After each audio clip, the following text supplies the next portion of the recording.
What's going on, guys? In so many of my videos, we're always focused on the ball, attacking, when we have it, dribbling, footwork, moves, shooting. But what about the other side, meaning when you're defending? You can't just be a one-sided player. I don't care if you're a striker or if you're a center back. You have to be able to defend, to some extent. So in this video, I'm gonna give you 5 tips on how to become a better defender. Tip 1. Know your opponent. Once you get to a higher level, you're maybe in college or even MLS Next League or obviously pros, you know who you're going against. You know who the best players are on the other team because you scout them, you watch film. So going into a game, if you're playing left back, you should know what that right winger likes to do. Are they fast? Are they slow?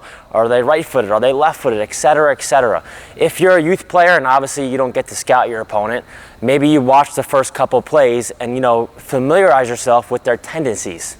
So my point is, you need to know your opponent's strengths and weaknesses. For example, if I'm defending and I know exactly who this person is, I know what they like to do, the first thing I'm asking is, are they slow? Are they fast? Do I have them beat for pace or do they have the edge on me? That's really gonna dictate kind of how I come in and how I stand if I'm out on an island 1v1. I know if I have this person beat for pace, I'll probably play up a little bit closer on them and take some chances and try to steal it. Because I know if they push it past me, I can catch up.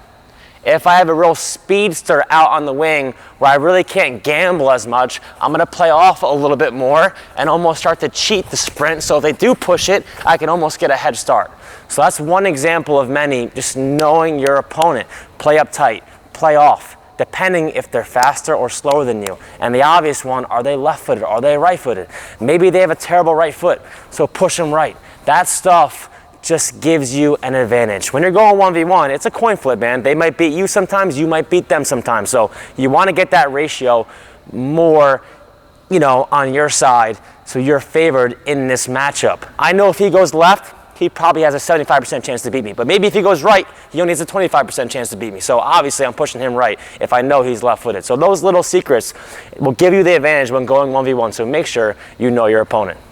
Second tip kind of goes along with the first one.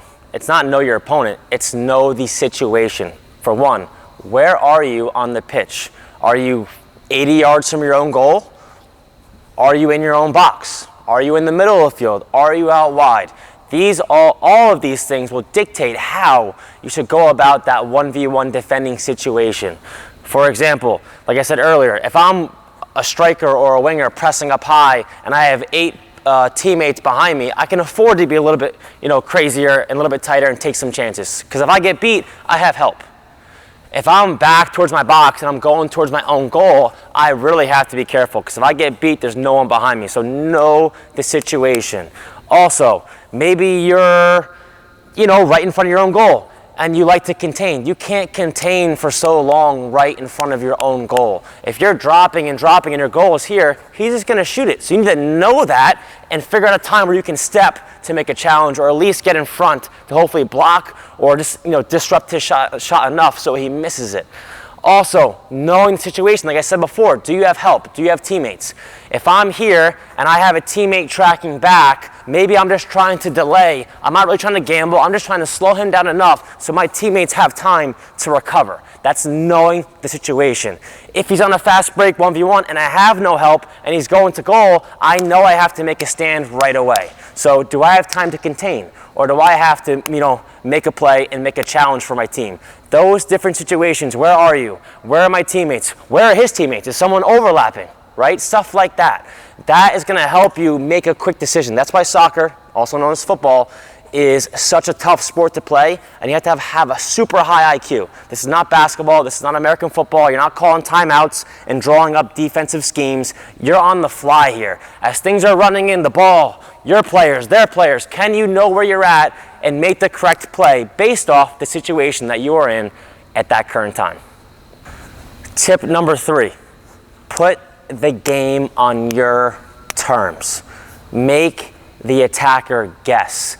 Get inside his head. I've been on both sides, meaning I've been an attacking player, a winger in a game, and I've also been an outside back in a game. And it's a very similar mindset for both, meaning whoever wins these first exchanges is going to be the one playing with confidence. And the one that loses the first few exchanges is going to be the one that's kind of second guessing themselves, right? If I can kind of get in his head and not make it so obvious for him, maybe the first time I jab and I drop. So once I jab, he took a heavy touch and then I took it, right? Maybe the next time I cheat right away and I pick the pass off. Maybe next time I continue to drop. He's dancing, I continue to drop, and all of a sudden he takes his own bad touch, and then I win it. I'm just throwing different looks at him, and he's like, damn, I don't know what to do. Do I wait for him to dive in? Do I go at him and just push it past him? Do I pass it and run in behind? He is super confused because I'm not showing my hand too early. Don't be the kid who defends the same way every time. He wins it, and I run at him. It's just super predictable. It's so easy to beat you. You want to make him think, is he going to close? Is he going to drop? Is he going to contain? Is he going to jump the passing lane? Whatever. These are things you have to do, and you got to not show your hand. Be unpredictable. There's nothing worse as an attacker when you're going here and you're kind of stuck in between 2 or 3 thoughts. You're like, do I pass it? Do I shoot it? Do I take him on the dribble? Because the defender is making it confusing. He's not making it obvious. That's got to be your goal. Someone who's great at that is Van Dijk, center back, right? You could be on a breakaway 2v1.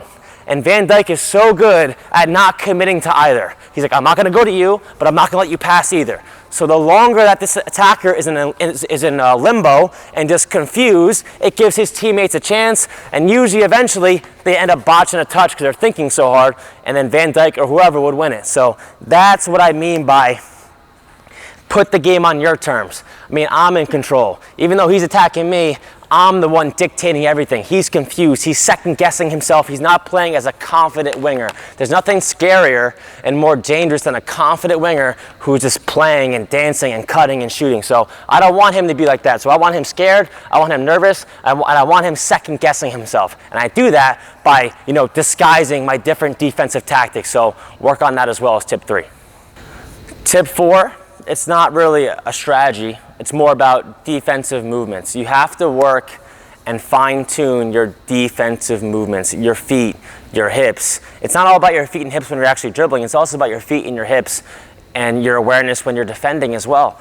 3 things I want you to work on. I want you to really work on the jockey. So what do we mean? What do we mean by jockey? So if this person is driving at me dribbling, I'm more of here, side on, and I'm kind of in the shuffle. My feet are not crossing at all. I'm jockeying, I'm coming in. I kind of relate it a little bit to fencing. That sport in the Olympics with the sword where they're here, they're kind of fencing. It's similar to that where I'm going to go for the ball, but if I don't, no harm done. Because I can recover, I can jockey slow, I can jockey out and jockey back.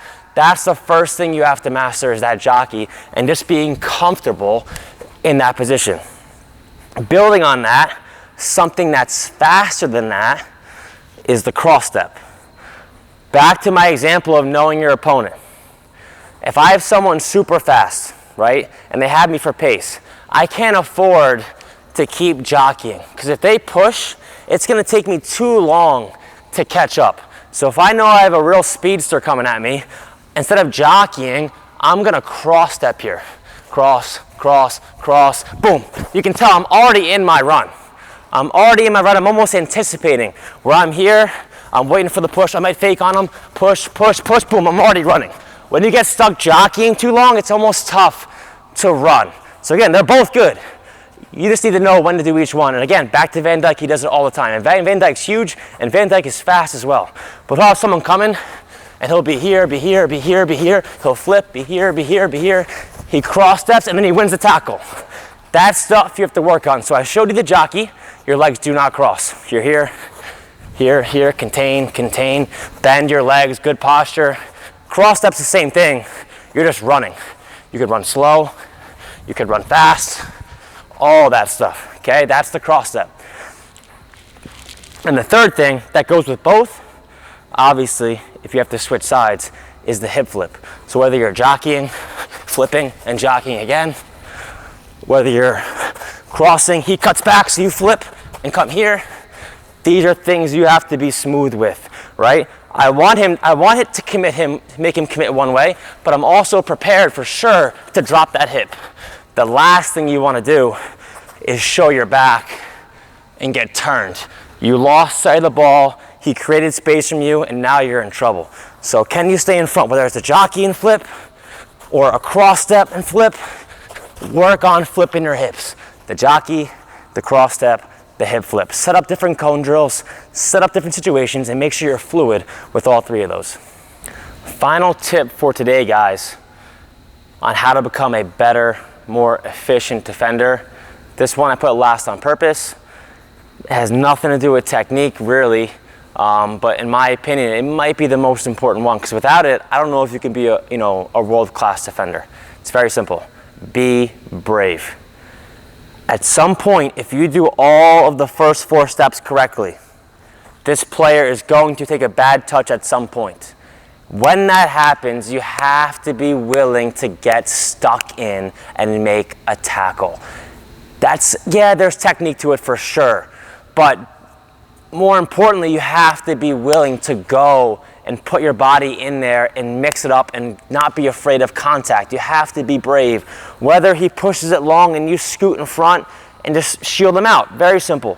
Or whether he scoots it sideways and you decide to leave your feet and slide tackle and obviously make a clean slide tackle. Don't be giving up free kicks and cards, right? Slide tackling is part of the game if you know how to do it correctly. So be brave is more about mentality, I would say, than, a physical gift, okay? I've seen players that are this big and tackle better than anyone I've ever seen, and I've seen players that are jacked that can't tackle at all. So it's not really a size thing, it's a mentality. Commit to it, know how to make a challenge. I can make a different video on how to tackle. I'm not gonna get into how to tackle and all that stuff, but right now, I don't care if you know how to tackle, it's a waste if you only can do it against a cone. You have to be willing to be brave and get stuck in. Put your body in there. Without it, the other tips are a waste of time. So I'm gonna end this video with that. Tip 5, be brave. Have the mentality to make that challenge when it presents itself. Those are your 5 tips. Quick video for my defenders. I do so much attacking, so much midfield type stuff, so I wanted to make sure I got some defensive stuff in there. If you like this and you want me to build on it, maybe I can go into tackling, let me know, and I definitely can add more videos on this subject. Hope you enjoyed it. Subscribe to the channel, and I'll see you guys next time.